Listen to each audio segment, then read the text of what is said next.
bakers are always looking for that one little tweak that they can do that will give them a competitive advantage. When you start mixing again, the dough gets a little tighter and firmer because the salt acts as kind of like this kind of rubber band around it, and it kind of brings the dough together. I coined this, what I call the corollary of baking, which is that all fresh baked bread is a hit no matter how it comes out, and never apologize for your loaf.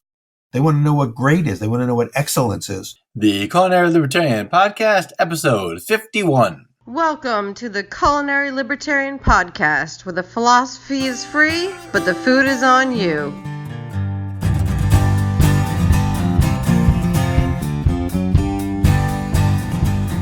Hello, folks. Welcome back to the podcast. Dan Reed here, the Culinary Libertarian. Happy to have you here. Happy to be here. A little bit of prep, so to speak, before we get rolling here. Head over to my podcasts page, culinarylibertarian.com/podcasts, and follow me on my Eating Liberty Facebook group. We've got bakers and cooks and just the interested sharing recipes and successes and, well, so far no failures about the things they're cooking or things they're interested in. The only thing we're missing is you. You can also find all of my social media buttons, Twitter, Gab, Minds, on the podcast page. And you can also subscribe to my YouTube channel, where I post some baking and cooking videos. Coffee drinkers can find a variety of sassy or sweet coffee mugs at my Cranky Without Coffee store, linked on the podcast page. And for breakfast, you can download my Muffins e-cookbook, foolproof muffins, recipes that work every time. Just click the link, leave me your email address, and download the book. And I'll send you a few emails or so a week. The last way you can help support the show is with a few clicks of the mouse to your favorite podcatcher and leave a 5-star rating and a review. Those kinds of engagements help move the show up so more people can find it and listen. Reading a recipe can sometimes make you feel inept because there just isn't enough information to help you succeed. You read the words, mix, fold, portion, bake. You go through the steps, but the finished product just isn't what you want. Education is like that too. We know the names, Roosevelt, Lincoln, Reagan, and the words, emancipation, depression, recession. But the part that makes it all come together is missing. Bite back against poorly written history with a master class membership from Liberty Classroom. Liberty Classroom offers drive time length audio courses on politics, history, economics, and even sci-fi and dystopia, and a course on Laura Ingalls Wilder. Each instructor at Liberty Classroom digs deep to give you the full account, so your knowledge recipe is complete. If you are prepping for dinner, you can also watch the corresponding video. Click through with my affiliate link, culinarylibertarian.com/biteback. With the master level subscription, not only do you get access to all the courses at Liberty Classroom, you get access to all additional courses for as long as the site exists. That access is for life. That's right.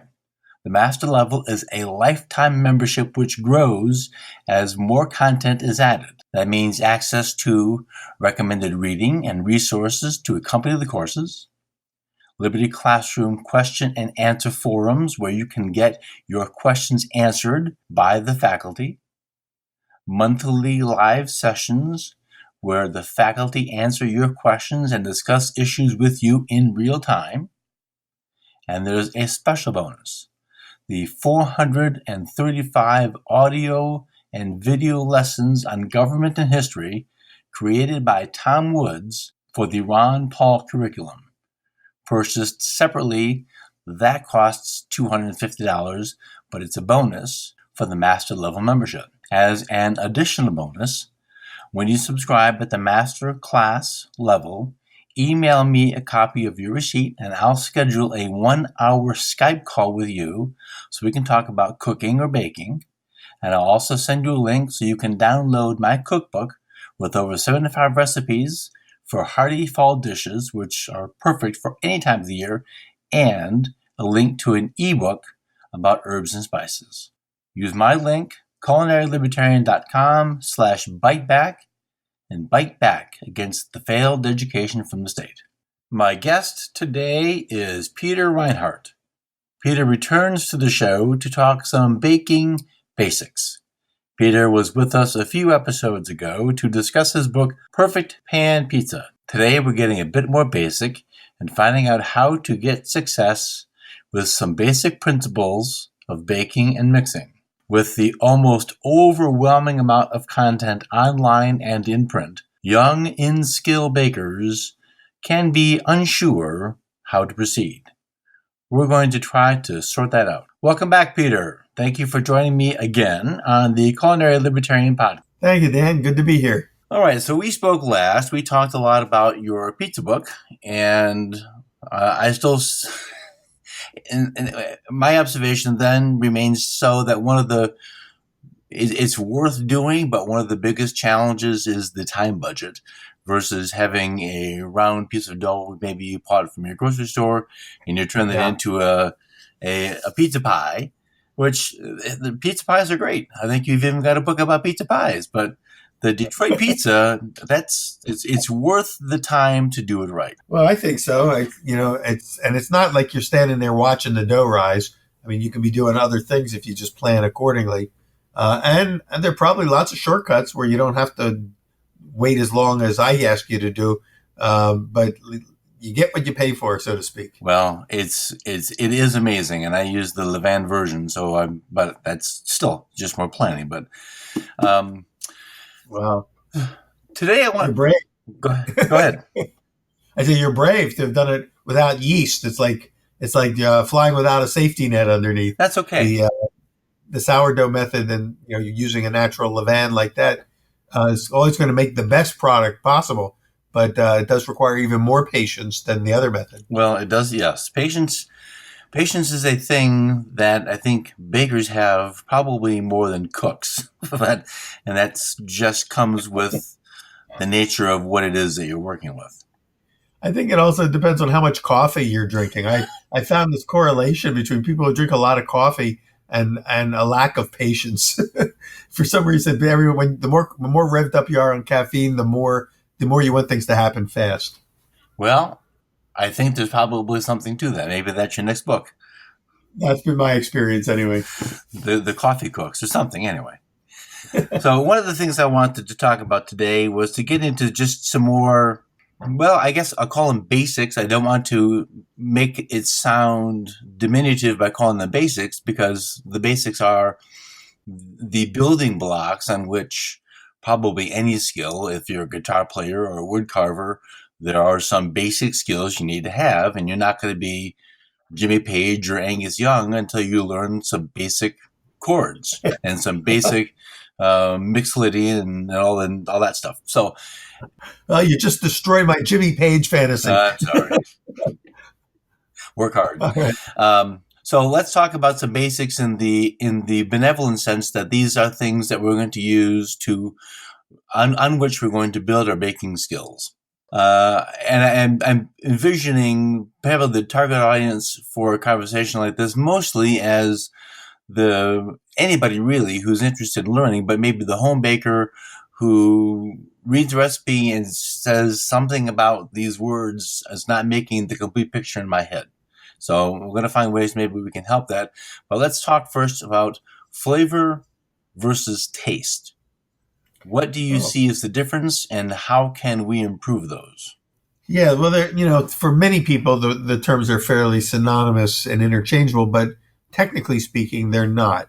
When we refer to taste in a culinary sense, we're talking about the 5 taste zones on our palate, on our tongue, which are, salt, sweet, bitter, sour, and umami or rich. And those are taste sensations that register in kind of a two-dimensional sense. But if we want to make it three-dimensional, then you have to factor in the olfactory senses, which is more of aromas and the experience that we have not on the tongue itself, but in the olfactory regions of our brain. It's kind of like if you watch something, look at something with one eye only, you see it in two dimensions. But if you look at it with two eyes and you get that sort of stereo effect, you get depth. And so flavor, I think, is really referring to the depth of all of these senses working together. You could even probably make a case for sound being a sense, but I think it has more to do with the aroma factor. They'll say if you can most of the taste that you get or the flavor experience you get from a glass of wine is in the olfactory zone, not on the tongue. But it all starts there. So that's really just to flesh that out. It's probably very important to breathe deeply and get a good scent of what it is you're making, and that will deepen your experience of its flavor. Well, that's probably as concise an answer as possible to give. And I think in the case of a well-baked bread, I would absolutely agree that sound is, I think it's critical, but it also it creates the anticipation of what's to come. I think that's kind of fun because you hear that crackle crunch as you're cutting it. Yeah. I think for people who know what that means, there's oh my gosh, they're cutting bread. There's an excitement in the air. I don't think that same sound applies to, say, a Danish or a croissant or a cinnamon roll. So their scent definitely makes a big difference because a really fabulous high butter croissant and I admit I like mine baked a little bit more than most people because I like that flaky, crunchy outside, but I also like the deepened caramel that comes from a better toasted outside. I don't like flaccid croissants. It makes sense. I walk away. It's too irritating. Well, it's I think the Europeans understand that more intuitively than Westerners, than Americans, because we do want things fast, and so sometimes we'll underbake products, thinking that we'll get more shelf life from them, but we're sacrificing that flavor experience that that is immediate and maybe won't last as long, but is worth it. Right, and every cook and every baker, whether they know this or not, strives for that Proustian Madeleine moment. And I think we can at least increase our odds by making the baked, especially the viennoiserie and the pastries, baking them a little bit more, because when they sit in the case, they're going to soften up anyway. So you have at least the caramel flavor, even if you've lost some of the crunch. And that's the kind of thing, that little detail, to me, is one of the ways you can make a big difference in the lasting memory of that person's experience. Like, oh my gosh, I have got to go back to that place and get that thing because, 40 years later, they still remember it. And that's, like I said, I don't think you can seek out that reaction, but man, they'll let you know when it happens. Well, I think it goes back to aroma also because, building into that anticipation, the aromaticity of any baked product is a big part of the experience. It's one of the reasons why real estate agents tell you to bake cookies when you're trying to sell your house, is you fill the house up with the scent of those baked goods, and people come into the house and they feel like they want to buy the house. So, there's something working on that subconscious level as well. And it's real in terms of aromas, the esters and the vapors that are coming out of a loaf of bread or any kind of baked product fill the room and trigger all sorts of sensory responses, so that we are starting to eat the product even before we take our first bite. Yeah, I had forgotten about that tip, but that's a good idea. Bake something. All right, we're going to sort of kind of just jump all over the place here. Okay. I have read some articles discussing the breakdown of gluten in sourdough breads which leads them, at least in part, to be easier to digest for folks preferring less gluten.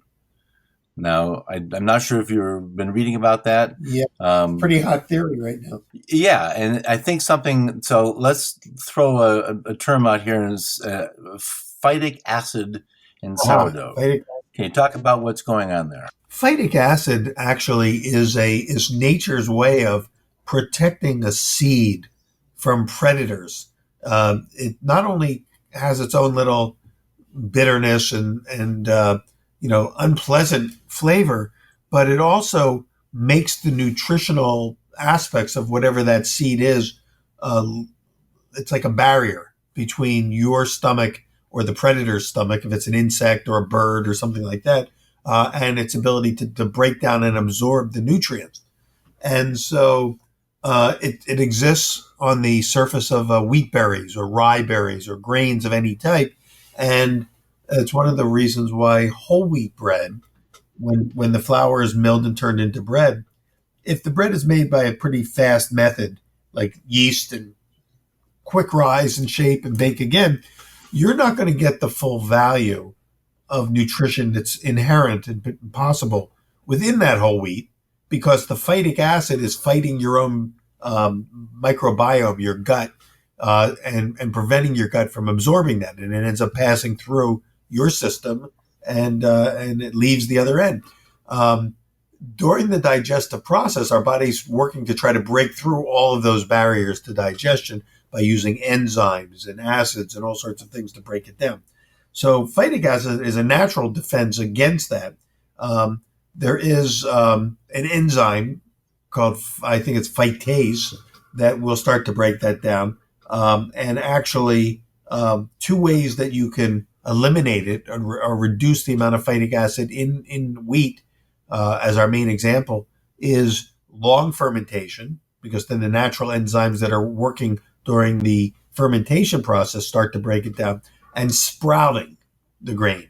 So that's one of the reasons why sprouted wheat and sprouted grains are becoming so popular and more digestible to us than regular whole wheat flour, is because in the sprouting process, the phytic acid is broken down and basically eliminated, thus removing a big barrier to our body's ability to absorb, to reap the benefits of those grains. So it makes it what we call more bioavailable, the nutrients. So, and long fermentation, which is a natural result of sourdough fermentation, especially if you're doing a 2 to 3 day process, accomplishes a lot of that same, result.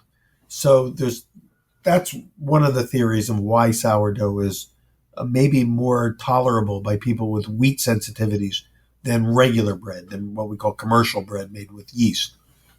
So that's the operating theory of the day, and I think it has merit. We're seeing anecdotal evidence. I think that we're waiting for some definitive study to come out to really prove it, but all the indicators are that either of those or both of them in combination can greatly enhance the body's ability to reap the benefits of wheat and rye and other grains without the negative associations that we hear about through some of the books that are trying to get us away from eating those grains. And so now this would be something that a person who has legitimately a celiac issue would have to decide for himself or for herself what level of sensitivity that person has and whether or not this is something that you could eat. Yeah.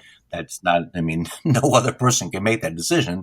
I think that it is true. I think it's a different situation when you have a true genetic celiac condition, because that puts you in a different category than somebody who has a general wheat sensitivity or gluten sensitivity that's not celiac based.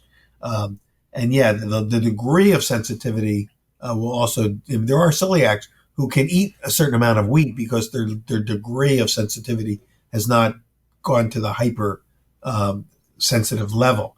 But people who have experienced a health crisis because at some point their celiac disease tipped over and started shutting their body down, they become hypersensitive for the rest of their life. And even long fermentation sourdough, I would say stay away from it because it's high risk. I worked with a young girl who I had never met anybody as sensitive as she was. Yeah. If she ate a French fry, fried in the fat that previously held something wheat fried, Ah, the gluten remaining yeah.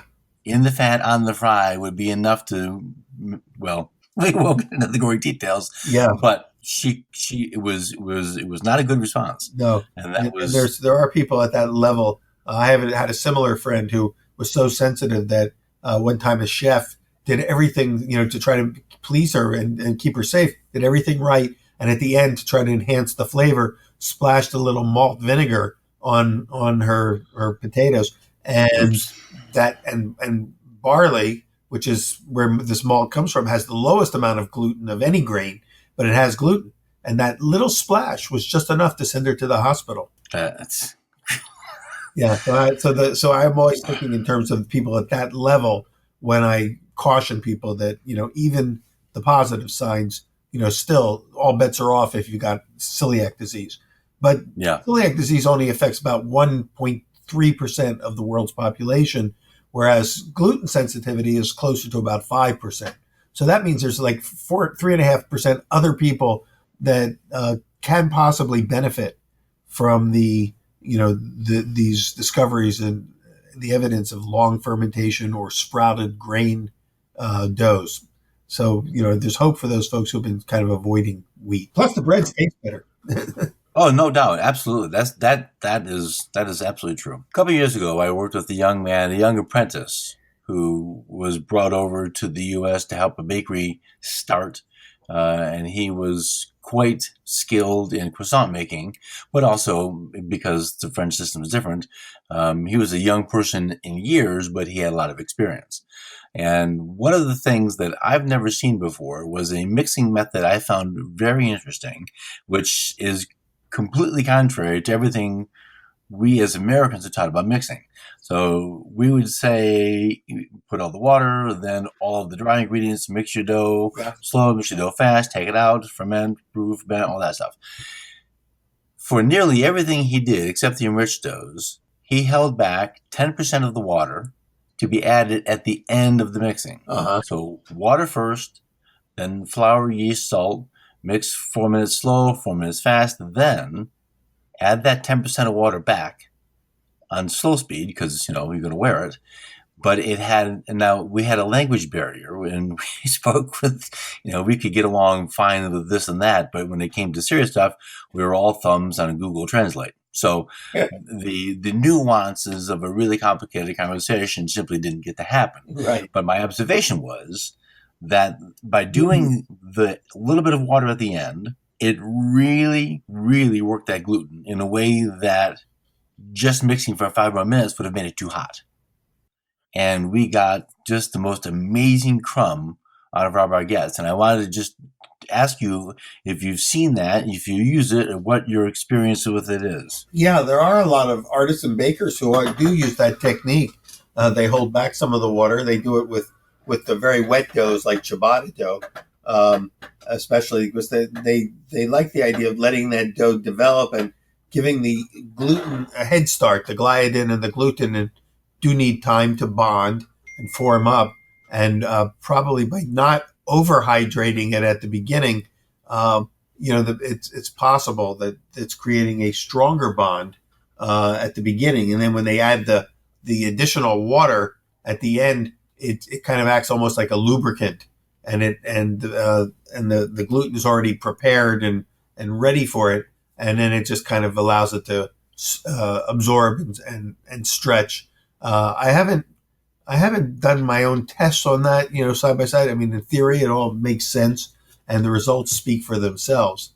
So it is an extra little step, and bakers are always looking for that one little tweak that they can do that will give them a competitive advantage against other bakers, whether they're trying to compete for market share or for competitions or whatever.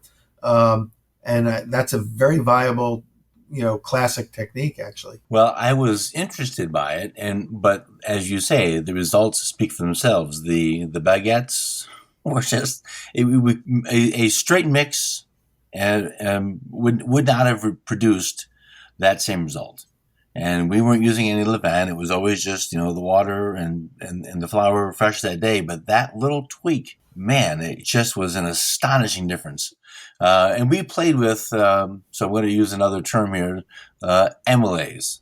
We would do that, and now maybe we didn't do it long enough. Maybe all of the other factors that went into bread production didn't make that a noticeable change in the texture and flavor of the finished product. When you say used amylase, you mean you added it as an ingredient? Well, maybe I'm using the wrong word. So when you autolyse, I think you're talking about autolyse. That's the word. Because amylase is also a term. That's an enzyme, but autolyse is the resting period.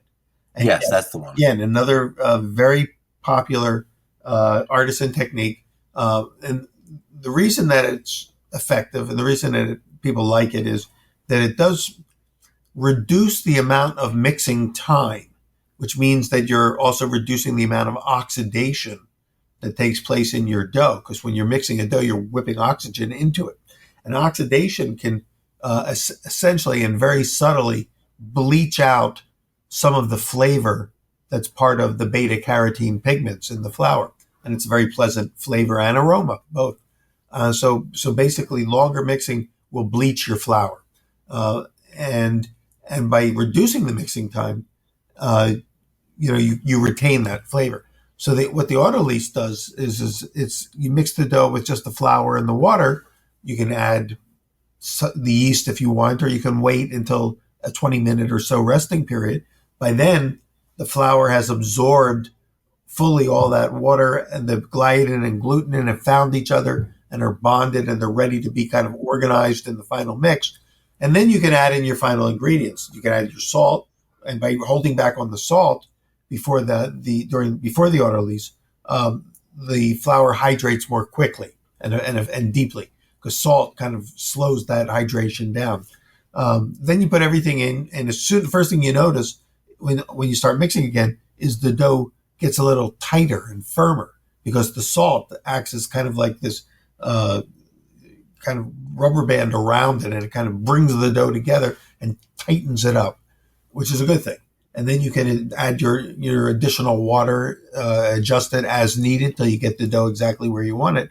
And you can finish the mixing in just a couple of minutes instead of going for 8 or 10, consecutive minutes, which, as you said, not only brings in more oxygen, but also warms the dough up through friction of the mixer. So by reducing friction, again, you're keeping the dough on the cooler side, which controls fermentation. In the end, bottom line of all this is to say that the theory is do only enough mixing to get the job done. If you can get the job done with minimal amount of mixing, all the better, because you're going to preserve flavor. And one of the ways to achieve that is by letting the dough rest. Another way to achieve it is by doing a series of stretch and folds. After you've done your minimum mixing, then instead of continuing to mix, on the machine, just fold the dough over at 5 to 20 minute intervals. And each time you fold it, it almost like acts as if a whole minute of additional mixing has taken place. So there's all these little tricks that bakers are coming up with to make that very, very subtle difference. When one gets into really the deep weeds of mixing the ingredients and time and temperature, and it can be, man, it can be a little, it can be a scary thing for a young baker to open a baking book and then read probably more than they should know. And this is kind of a stupid thing to say, but if you're going to learn about guitar playing, you're not going to start with Andres Segovia 8-string, double picking. It's like, wait a minute, let's just learn what is the C chord. Yeah, right. Exactly. And so it can be off-putting. It's like, what? Never mind. I'm going to go to the store and get a baguette, and that'll be fine. Well, it can be overwhelming and intimidating to get too much information at the beginning, but you're right. The nice thing is you just make a basic loaf and just follow the steps, mixing and shaping and everything that they give you in the recipe. You're going to get a good loaf. And then after that, you're going to go, okay, now I got a good loaf. How can I make it an even better loaf? and the more times you bake, the more of a knowledge base that you have to add the more fine tuning tweaks that will come later. And but those first loaves might not be the best loaves you ever make, but they may be the most memorable because they're your first successful loaves, and that's kind of an initiation into life in itself. And I think you're right. And I think probably for the home baker, I was just thinking maybe one of the best ways to learn, because you made the comment, mix it until it's just enough. So the first question is, well, how do I know what that is? Yeah. So a no-knead bread, and I was all against the whole no-knead bread thing. And I ran into it about a year ago. Yeah. And I said, you know what? I'm going to look into this because maybe there's something to this. Well, it turns out there's a lot to this. Yeah. So we go way back to the Egyptian bakeries, and they made like 10-kilo size loaves of no-knead bread because the French hadn't figured it out yet. So I thought there's something to this. So I started working with it, saying, this is a great way for a young, inexperienced baker to learn what dough is and what dough does. And it's bread added. It's minimalist bread. I'm borrowing somebody's words, but it's to just mix that, and so you learn the patience of time. Because really, 24 hours is going to give you the best loaf, but it's going to be kind of tricky to work with because it's going to stick. and so that's a weird feeling that I'm sure you experience all the time. You get young bakers and then like, oh my gosh, it's touching me. What do I do? So there's a lot to be learned, but it can be done in a way that success can lead to greater success as opposed to frustration leading to never doing bread again. And for me, the thing is, let's find success however we have to. We're not talking about people going in and being pastry chefs and professional bakers. I want people to go at home and figure out, you know what, I want to make a loaf of bread because I'm going to have a cocktail party. Or I'm going to have spaghetti dinner. I want to make garlic bread, or whatever it is. Who cares what it is? Yeah. Get in the kitchen and bake something without the concern that you aren't measuring up to some really impossible to meet standard. And that's what I want to get to. Well, that goes back to something I wrote about in my very first book, and the very first book was real basic baking as far as, I didn't even know myself any of the techniques I wrote about later in my later books.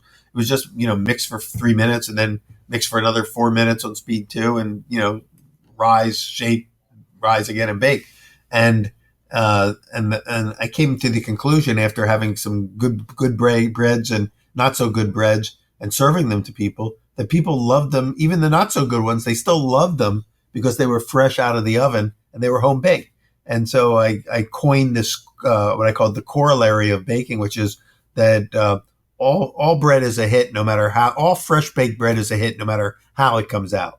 And never apologize for your loaf. And that got me over that hump because I realized that even the ones I had some baguettes that just kind of fell on me, as I scored them with the blades, and they just collapsed and flattened out. And when they baked up, they had all these wrinkly tops and everything. They didn't look anything like they were supposed to.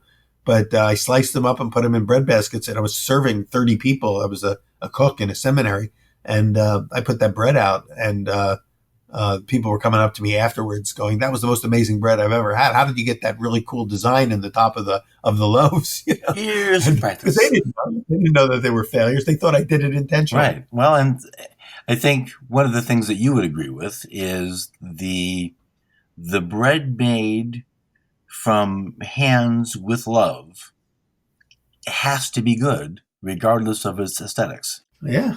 Absolutely. So let's take our bread step one more. Let's talk about, we're going to do levain, which is we're going to take flour and water mixed together. We're going to capture the wild yeast that's in the air in the kitchen, and we're going to turn this into our starter.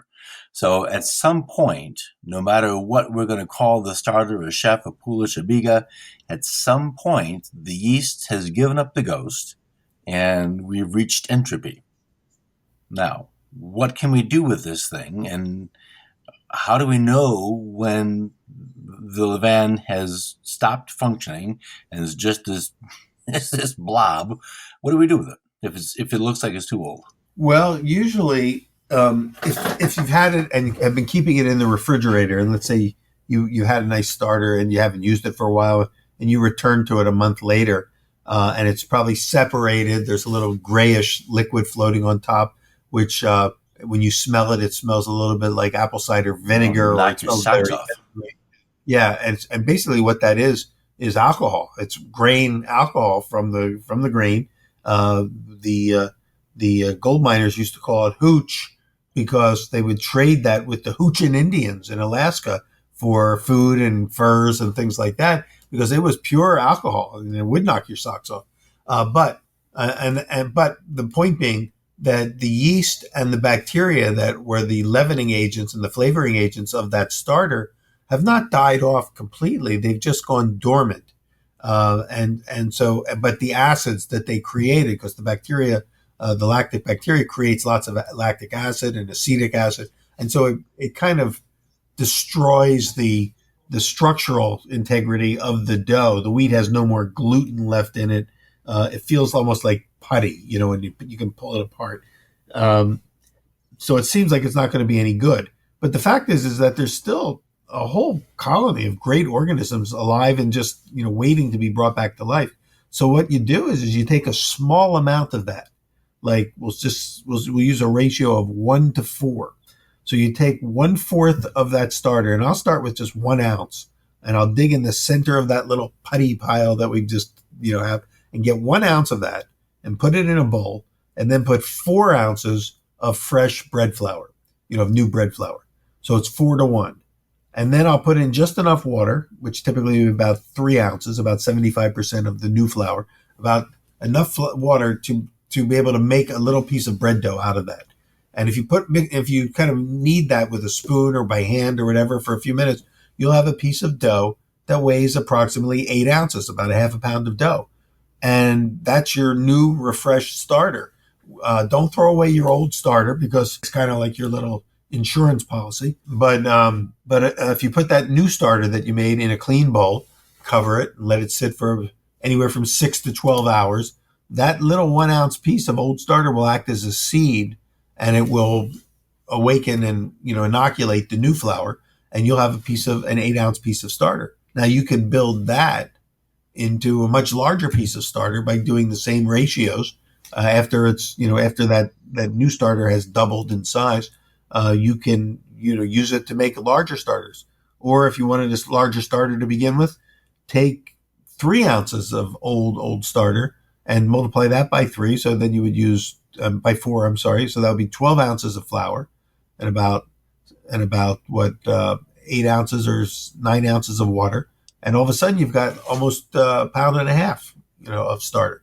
So you can build it up very quickly by just, starting with a very small piece. And within a couple of days, you're up and running again. Cool. So never give up on your starter. The only time I ever throw it out is if for some reason the inside walls of the container are covered in mold, like a grayish or black or blue mold.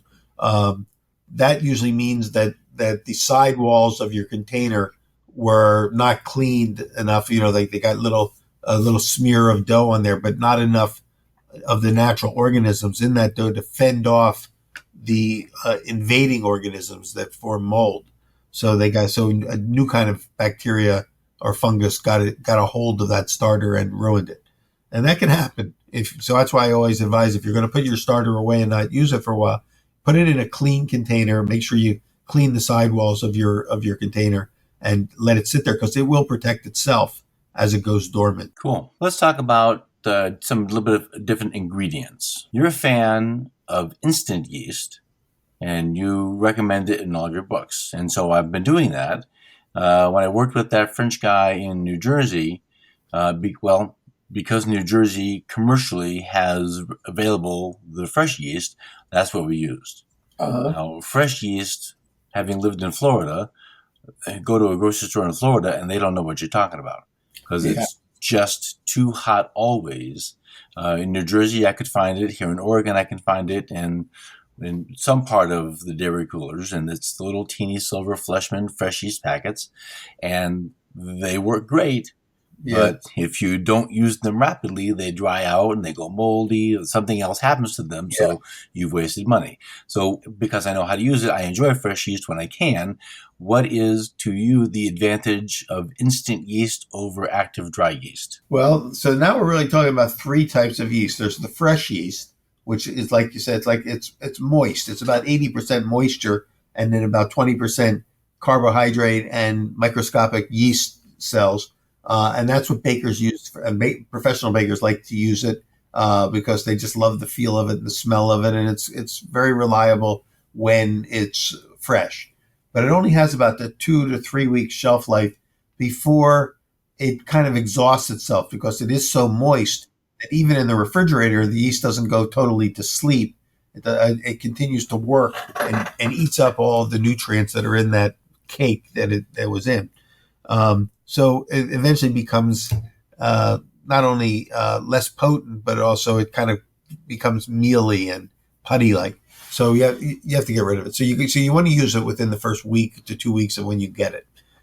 Active dry yeast was the first kind of extension of that, where the Fleischmann brothers figured out a way to dry that fresh yeast on drums that would spin around and dry until they kind of dehydrated and turned into a powder. But in the process of drying the yeast, about 25% of the living yeast cells died. So once they collected those, and what you see in a packet of yeast is the carbohydrate base made partly from molasses and other foods that yeast love to feed on while they're multiplying. So you're seeing the dried molasses, so to speak. You're not seeing the yeast because it's microscopic, but it's there lying dormant on this dry grain. And it has a shelf life of, about a year if you keep it, sealed, so it doesn't draw moisture from the air. So that's one advantage of any kind of dry yeast, is long shelf life. But about 40 years ago, the yeast companies came up with a new strain of yeast, a type of Saccharomyces cerevisiae, which all the yeasts are in that family, but a kind of a cousin of the yeast that have been the dominant beer and bread yeast up to that point. And they found that when they dried that yeast, they can not only dry it even more than the active dry yeast. Active dry yeast is about 5% moisture, and instant yeast is about 3% moisture. So it's hardly any moisture left in those granules. And none of the yeast died. So a teaspoon of instant yeast is actually 25% more potent than a teaspoon of active dry yeast, because it doesn't have any dead yeast in it. And not only that, but because it's dried to such a fine grain that you could put it right in your flour. You didn't have to hydrate it first in water to wake it up. And so it activated instantly when it got wet. And that's why they called it instant yeast, not because it makes the dough rise faster, but because it wakes up instantly. Now, it will make the dough rise faster if you don't reduce the amount that you're using, because if you're used to using a teaspoon of active dry yeast and you use a teaspoon of instant yeast, you're actually using 25% more yeast in the bread than the recipe called for. So you have to reduce it by 25%. So after a while, as bakers started switching over to this more convenient product, the recipes and the formulas were written with that 25% reduction sort of built into the recipe. So then the question becomes, okay, I have a recipe and it calls for one kind of yeast, but I don't have that yeast. I have another kind of yeast. Can I swap them out? And the answer is yes, but you have to substitute the amount that you use. So if the recipe called for active dry yeast, then you need 25% less instant yeast. If you have instant yeast, if it calls for instant yeast and you need, because you only have active dry yeast, then you have to increase the amount by 25%. And if you have fresh yeast, then typically you would multiply times 3. Instant yeast is about 1/3 more potent, or it's 300% more potent, which means you only need to use 1/3 the amount of fresh yeast.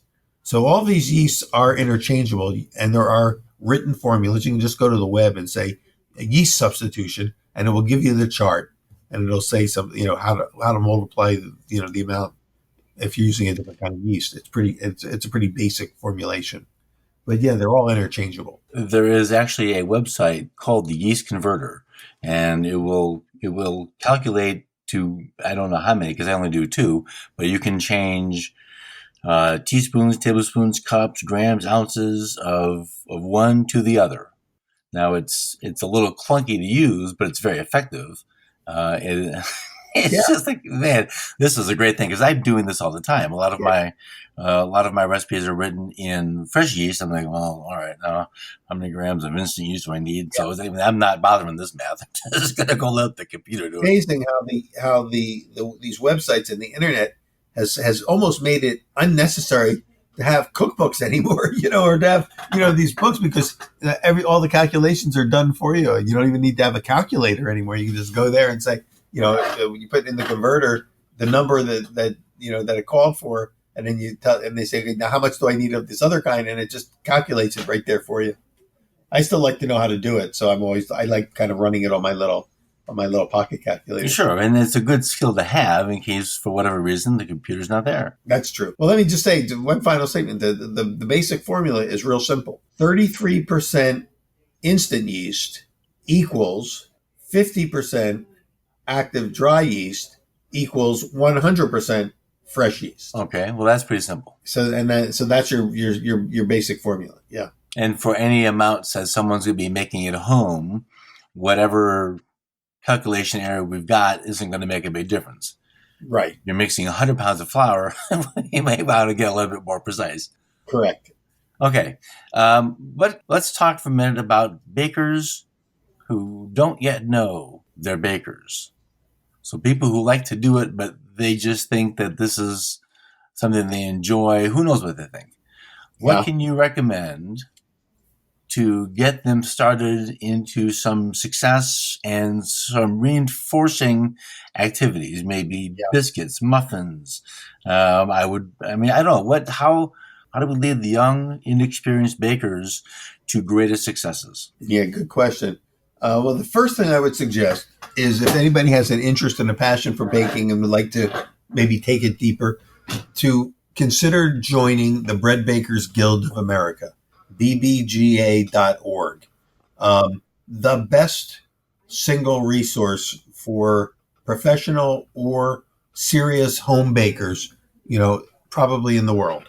And it is an association made up of a couple thousand professional bakers, and probably another 1,000 what we call serious enthusiasts, home bakers, and the information that comes out in the quarterly bulletins, the backlog of articles and recipes and formulas and technical pieces that have been written by members and shared with each other are priceless. And if you are a new member, you can ask them for access to the old newsletters and get all that. And I've been trying to persuade them, and I think they're looking into it, to actually put a book together, to compile all the wisdom that they've gathered over the 25 years that the organization's been in existence, and actually publish a book that that consolidates all that information. But more importantly, it puts you in touch with a network of bakers that are so inspiring, and you get to see things that they make. They share their tips and techniques, and you, as a member, you get to go to workshops that are only open to guild members that are held all around the country. So it's worth it. The membership, I don't know what it is anymore for a home baker. It's probably about $80 a year. I'd say try it. It's worth every penny. That's number one. And then two, I think you're right. Starting with some products that you love to eat and love to make, whether it's quick breads like banana bread or poppy seed breads or muffins, which are all these fall in the quick bread category. They're leavened with baking powder or baking soda, just to get the ball rolling. That's how I started years ago when I was, just out of college and got involved with a local organic restaurant. One of the ways that we kind of launched it was to bake banana breads and carrot breads in loaf pans, and we would sell. This is back in I'm talking like 1971. and we would sell a slice of this bread for 25 cents, and we'd sell the whole loaf for like $3. And now you could probably get $15 or $20 for that same loaf. But it got me, it got the juices going for baking. And the more you do it, it just, some of it just seeps into your cells through osmosis. And then the more you start to read about it, the science behind it, or the reason why, the rationale on why we do certain things, the functionality of ingredients. Why do we use fats and sugars and oils and eggs? What do each of these contribute? That's all part of the learning process. And it happens over time. You do it for fun.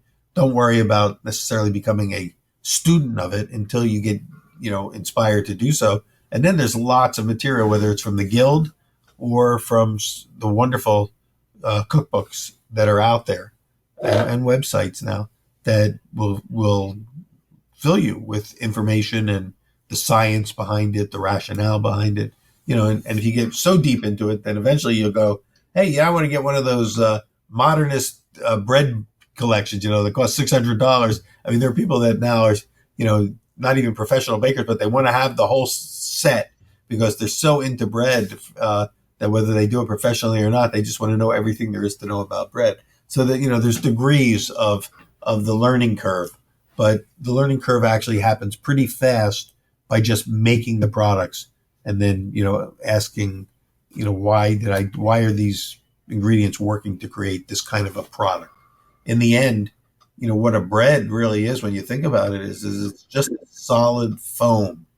It's a foam made out of the ingredients that you've mixed together. And what makes it foamy is the leavening, whether it's yeast or baking powder. It creates carbon dioxide. So it expands the product and creates essentially a piece of foam, a piece of delicious edible foam that is solid, unlike like a foam that chefs use now, like foamed seawater or something like that. That kind of exists for 5 seconds until you get a bite of it, and then it dissolves in your mouth.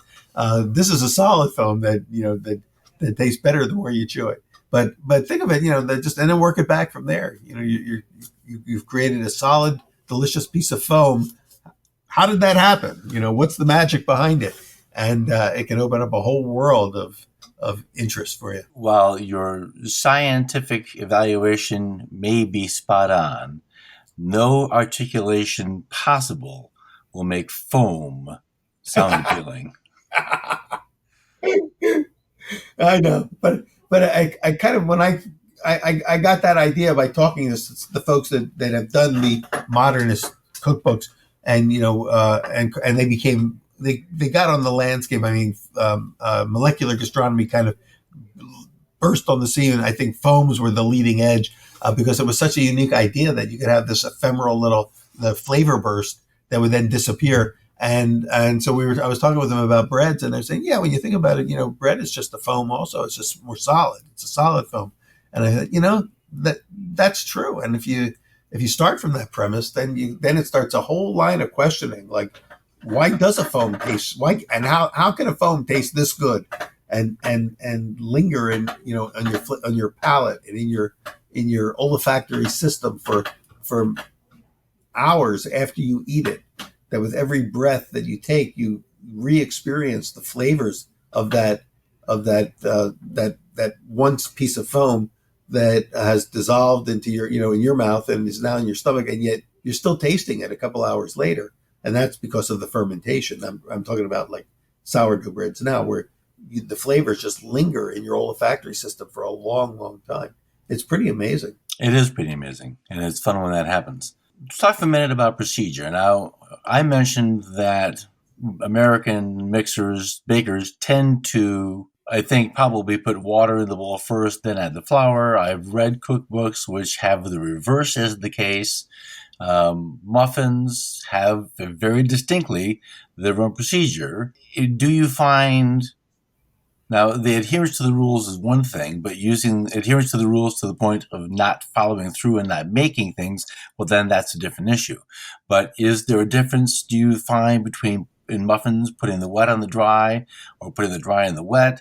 Does it really make a difference for batters or doughs, or what's going on? Again, I think it comes down to the functionality. For starting with yeasted bread, leavened breads, it really doesn't matter if you put the dry in first and then the water, or vice versa.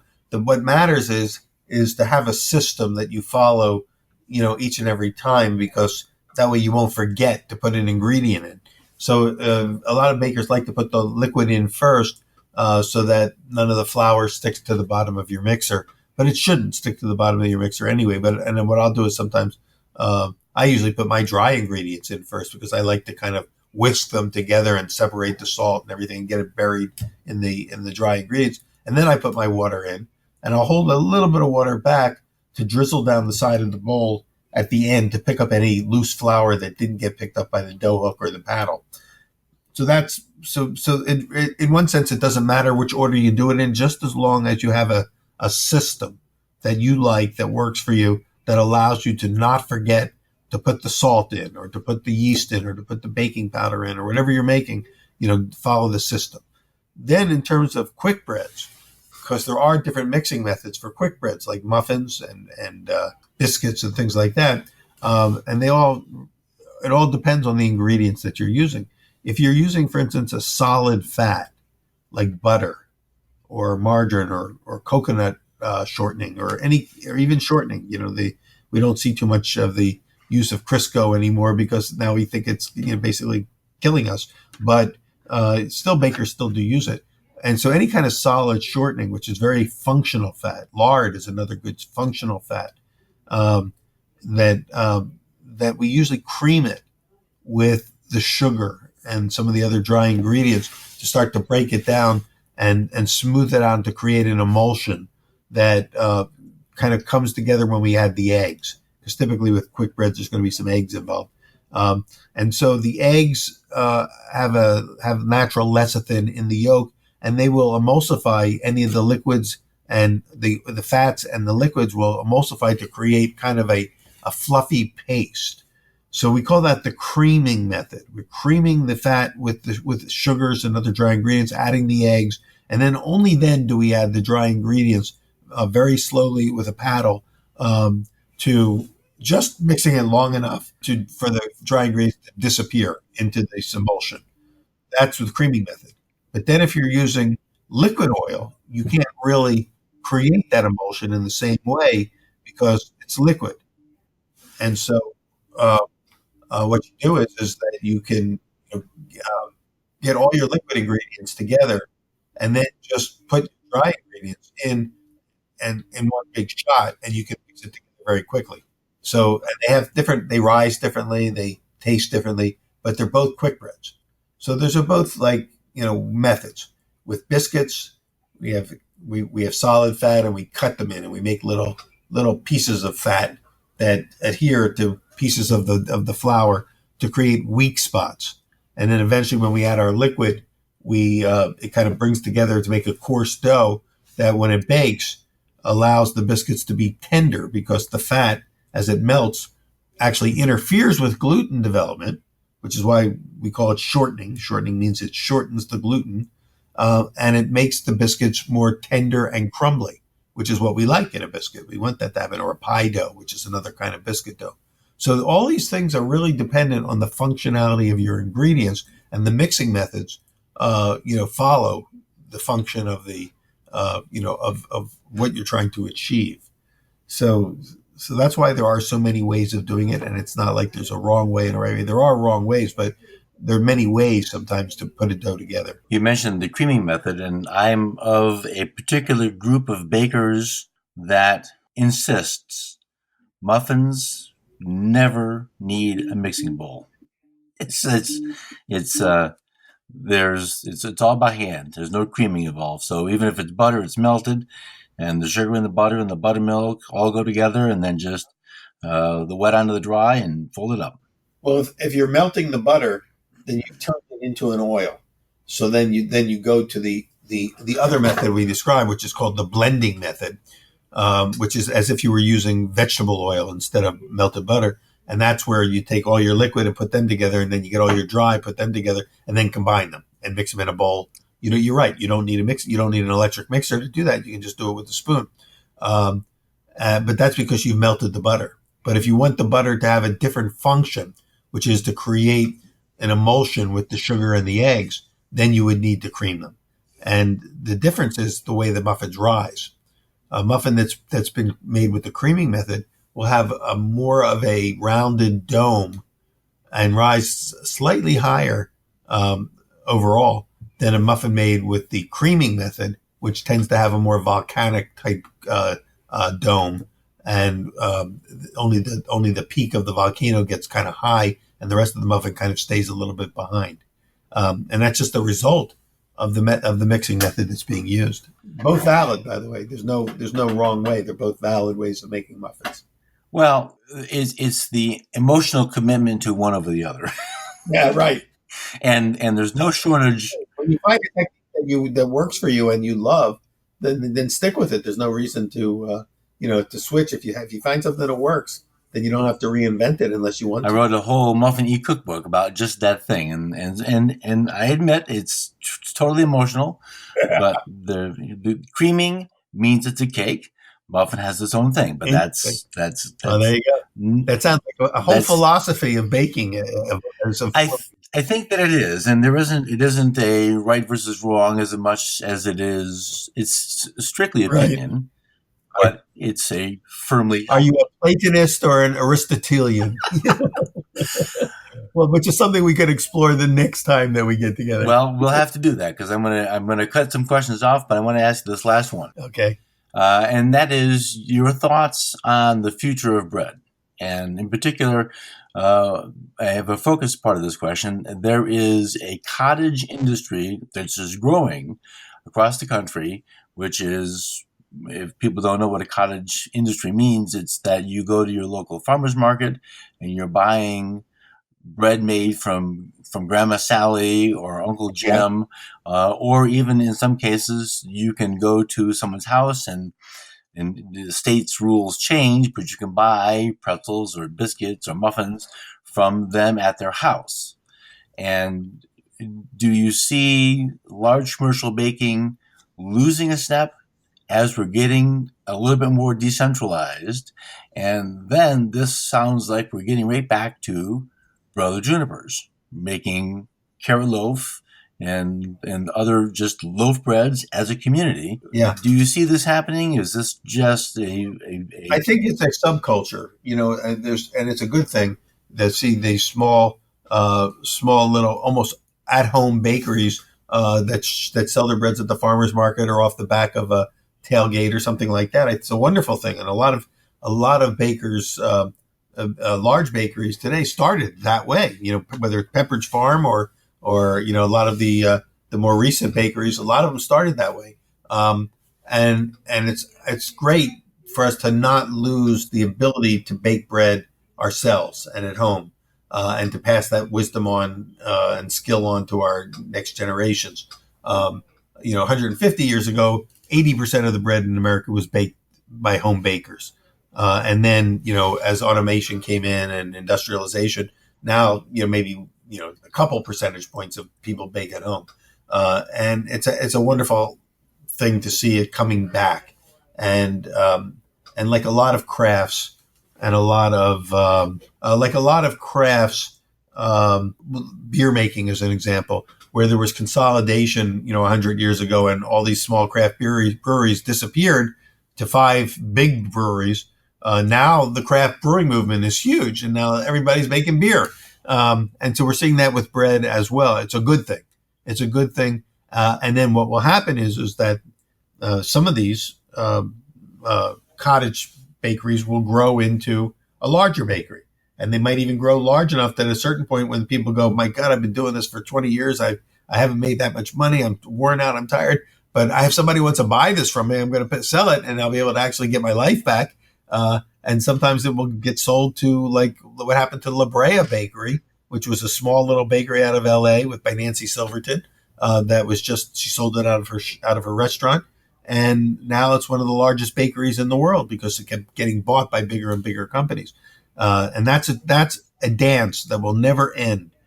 We call it in the bread world, in terms of the future of bread, which we talk about at our bread symposium, the notion of craft at scale, meaning how can I preserve the craft of these handmade artisan loaves at a scale that will allow me to make a really good living and feed more people, meaning automation, meaning machines and large equipment. How do I do that?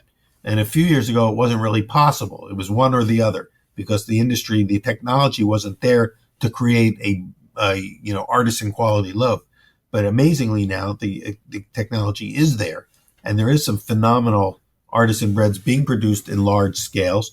And some of the most well-known artisan bakers have moved into that sector, like Chad Robertson from Tartine, and of course Nancy Silverton from La Brea and others. They've shown the way that it can be done. Are there trade-offs? Yes, there's always trade-offs. But from a craft standpoint, we know that it can happen.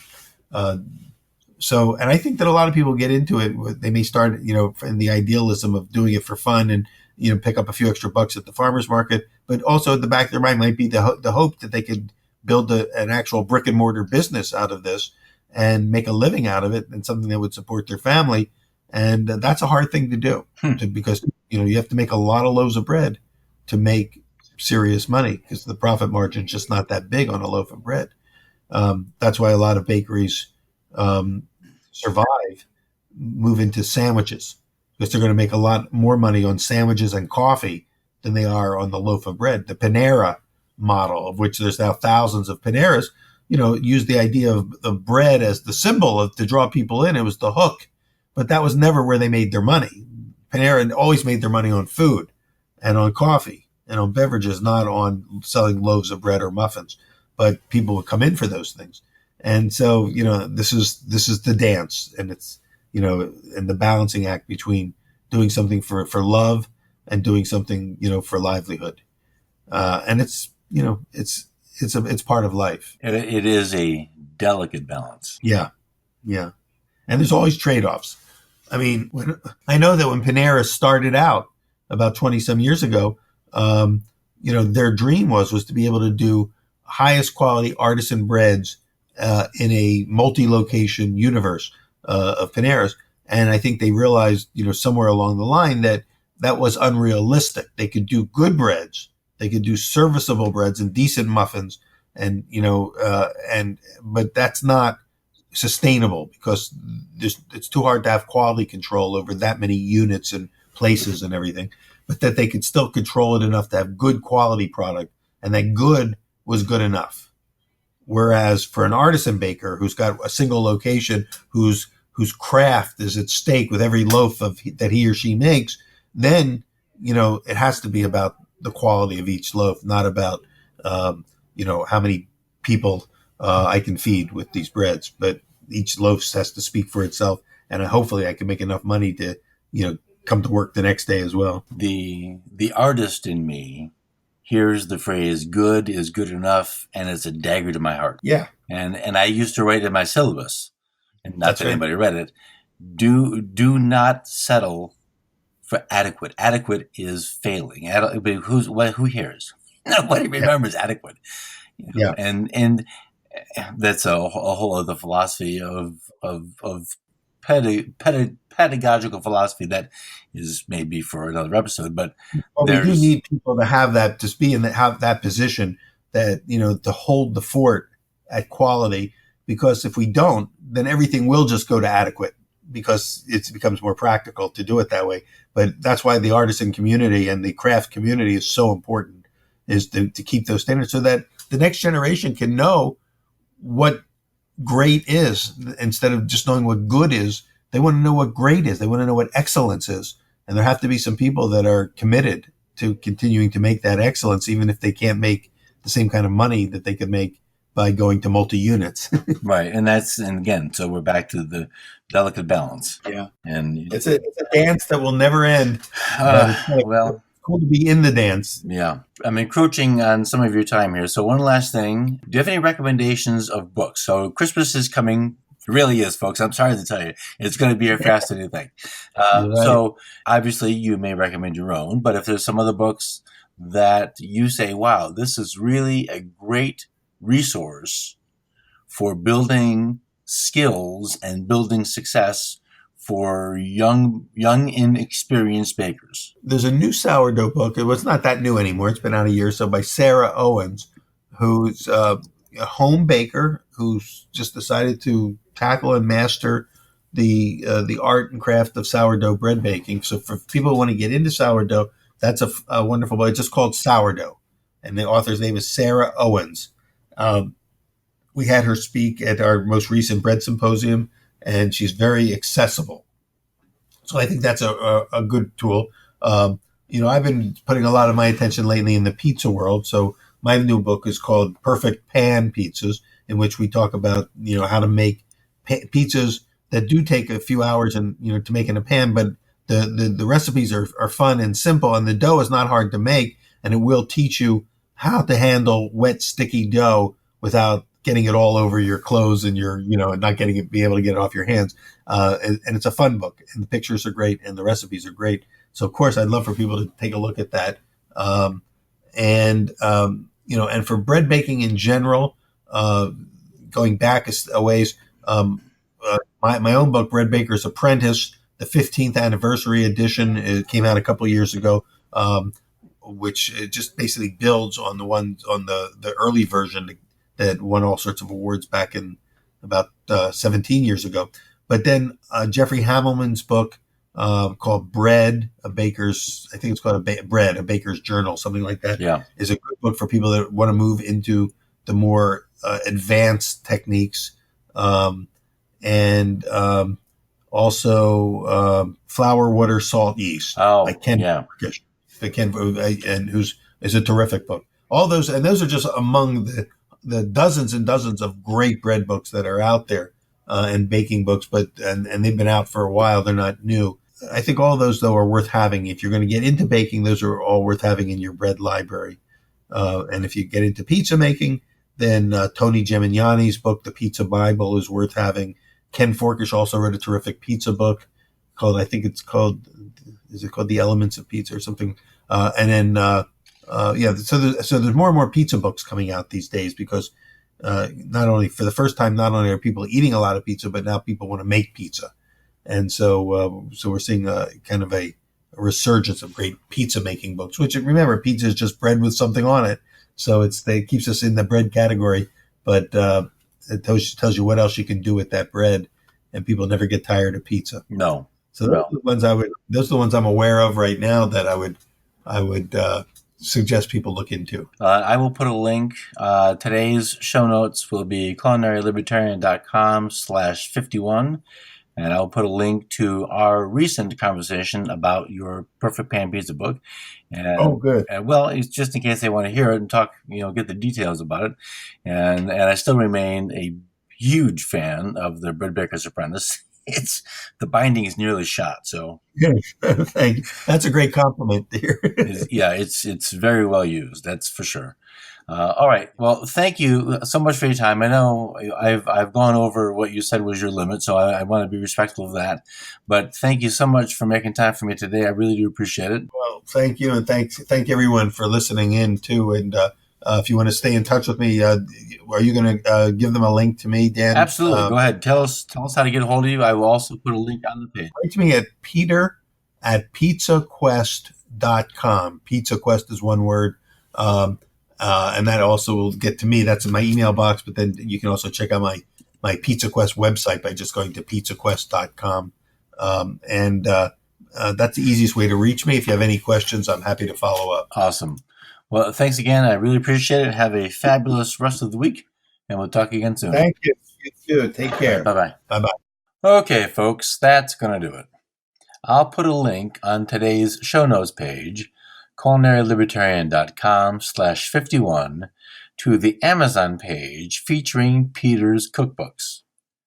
It's late August as of this recording, and if you are that person who has Christmas shopping done by Thanksgiving, I can help you with your gifts for your baker. Check the show notes page for my affiliate banner to Bake Deco, which sells a wide variety of professional baking tools and pans and utensils, but not at professional prices. I'm not convinced a $400 pan is superior to the same style pan for $100, but I am pretty certain crummy pans produce crummy baked goods. Flimsy, thin pans from the grocery store are not gonna cut it. Check out the selection at Bake Deco and bake some success. Have a good week, and I'll see you soon.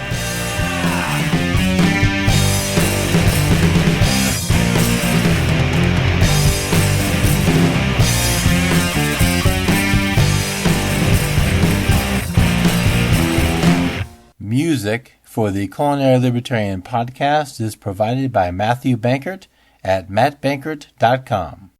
Okay. Stressful for a home baker isn't the same as stressful for a restaurant cook, but when you're elbow deep in flour, you don't really care how your stress relates to somebody else. Right. It's just like, yeah, it's a horrible place to be, and if we can find some way to help people navigate that and avoid it, well, that seems like a good thing. All right. Let's do it.